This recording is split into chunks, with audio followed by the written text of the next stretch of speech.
Hello and welcome to my audio medical basics to listen to when you do not have the free time or free hands to hold a book. If you like, please don't forget to like, share, and subscribe. So we'll continue reading now from my collection of the Case Files book by McGraw-Hill and Lange.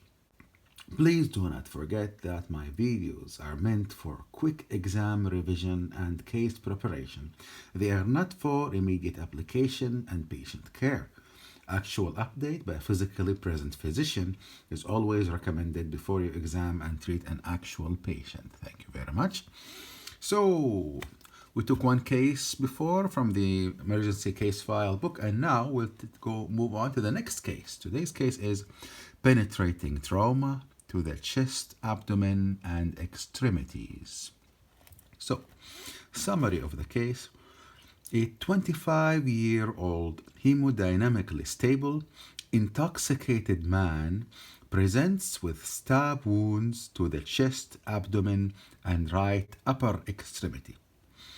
So the next step in management in this patient, the patient with stab wounds to the chest, abdomen, and right upper extremity, the next step is to assess A, B, C, D, and E, which are airway, breathing, circulation, disability, and exposure.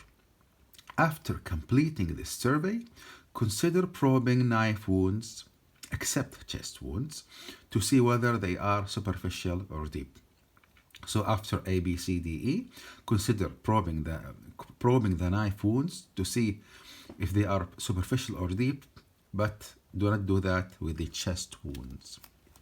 So, what are the potential complications from the injuries in this patient? Okay, so the chest wound, the complications are heart or pericardium, pneumothorax, hemothorax, and diaphragm. The abdominal wound, the bowel and vascular and urinary complications. The extremities wound, vascular, nerve and tendon complications.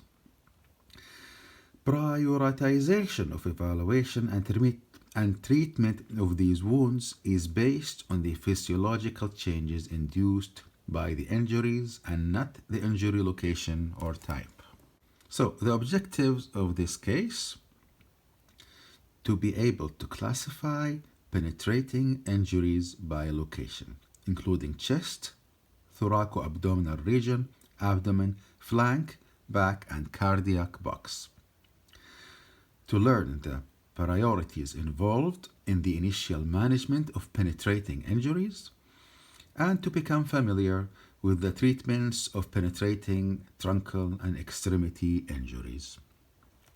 So, considerations. This 25-year-old man arrives in the emergency department with normal vital signs, but stab wounds to the chest, abdomen, and upper extremity. A systemic approach must be undertaken, and the clinician must guard against being distracted by the peripheral findings. Likewise, young healthy individuals, particularly those who are intoxicated, may have significant injuries and not manifest many findings. So, intoxicated young individuals may have significant injuries but do not manifest many of the findings. Advanced trauma life support guidelines stress the initial primary survey to identify and address the potentially life-threatening issues. The A, B, C, D, E we mentioned earlier. The exposure, the A, B, C, D, E, airway, breathing, circulation, disability, and exposure. Exposure is removing all of the patient's clothing and rolling the patient to examine the patient's backside. The exposure is particularly important in a patient with penetrating trauma because puncture wounds may be hidden in skin fold areas, including the axillary and inguinal creases and gluteal folds. Radiographic adjuncts include upright chest X-ray, preferably at end expiration to assess for pneumothorax, and a focused abdominal sonogram for trauma. FAST. So fast examination to look for interperitoneal free fluid. For this patient, who is hemodynamically stable and who possesses minimal abdominal findings, a very reasonable strategy is to perform a local wound exploration to determine the depth of penetration of the abdominal puncture wound. A wound that does not penetrate the abdominal fascia may be irrigated and closed without further diagnostic requirement. Notably, this patient is intoxicated, and the physical examination may not be very sensitive for this reason. So, definitions. Boundaries of the chest. What are the boundaries of the chest? The chest is from the clavicles to the costal margins, 360 degrees around. The thoracoabdominal starts from the inframammary crease in women or nipples in men down to the costal margins, 360 degrees around. Significance of penetrating wound to this region is that intrathoracic, intra-abdominal contents and diaphragm are all at risk for injury. Okay, cardiac box. Cardiac box represents the anatomical region bordered by imaginary lines drawn along the clavicles superiorly and mid-clavicle lines bilaterally down to the costal margins inferiorly.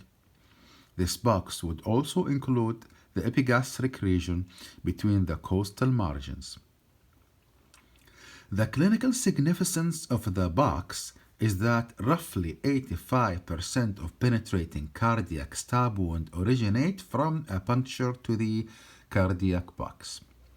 So cardiac box, very important, because 85% of penetrating cardiac stab wounds originate from this box, from a puncture in this box. Anterior abdomen is from the costal margins down to the inguinal ligaments and anterior to the mid-axillary line bilaterally. The flank is from the costal margin down to the iliac crest and between the anterior and posterior axillary lines. The back is the area between the posterior axillary lines. Because of thick musculature over the back, only approximately 5% of stab wounds to the back actually cause significant injuries. Stable patients with penetrating injury and no abnormalities on abdominal examination can be evaluated with CT scans to identify wound tracks and depth of penetrating wounds. So, clinical approach. The initial management. The primary survey, or ABCs, should be addressed first. The clinician should not be distracted by eye-catching, but not immediately life-threatening injuries. In an unstable patient, treatment decisions often need to be made before obtaining diagnostic tests. For example, a patient with a stab wound to the chest and rapidly dropping oxygen saturation will require tube thoracostomy, BE breathing, prior to confirmatory chest X-ray. Bleeding, even if profuse, is usually most effectively controlled by direct application of hand pressure to the bleeding site, whereas gauze and pressure dressings are generally far less effective. All patients should have immediate placement of large bore IV access at 2 sites, where warm IV fluid may be initiated. After completion of the primary survey, a detailed examination for potential injuries, which is the secondary survey, as well as diagnostic tests should be performed in an expeditious fashion. Okay, thank you. This is all for part 1 of the stab injury, the penetrating injuries, and we'll continue in part 2. Thank you very much. Please do not forget to like, subscribe, and share.